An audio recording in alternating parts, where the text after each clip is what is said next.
Praise the Lord. இன்றைய பலப்படுத்தும் வார்த்தை சங்கீதம் 9வது அதிகாரம் 18வது வசனம். Psalm chapter 9 verse 18. எளியவன் என்றைக்கும் மறக்கப்படுவதில்லை.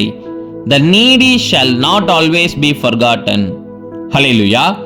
இன்றைக்கு அநேக தேவைகளின் மத்தியில் நீங்கள் வாழ்ந்து கொண்டிருக்கலாம். ரொம்ப ஏழ்மையான ஒரு சூழ்நிலையாக இருக்கலாம். அநேக எதிர்பார்ப்புகள் மத்தியில் நீங்க வாழ்ந்து கொண்டிருக்கலாம். நிறைய காரியங்கள்ல கர்த்தர் எங்களுக்கு நன்மை செய்வார் என்று எதிர்பார்த்து கொண்டிருக்கிறீங்க. இன்றைக்கு இயேசு உங்களை பார்த்து சொல்லுகிறார், மகனே மகளே, நீ என்றைக்கும் மறக்கப்படுவதில்லை என்று. நான் உன்னுடைய தேவைகளை அறிந்திருக்கிறேன். நான் உன்னுடைய வாழ்க்கையில் இருக்கிற ஒவ்வொரு காரியங்களையும் அறிந்திருக்கிறேன்.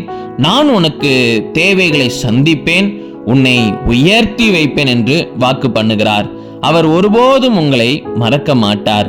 மனுஷங்க உங்களை மறந்து போகலாம், ஆனா கர்த்தர் அவர் ஒருபோதும் உங்களை மறக்க மாட்டார்.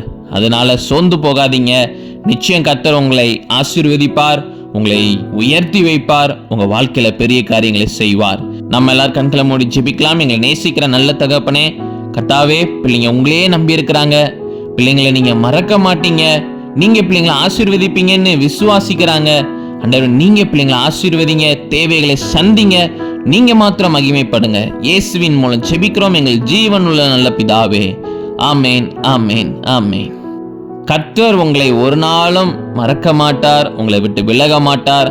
அவர் உங்களை நிச்சயம் ஆசீர்வதிப்பார். God bless you. Have a blessed day.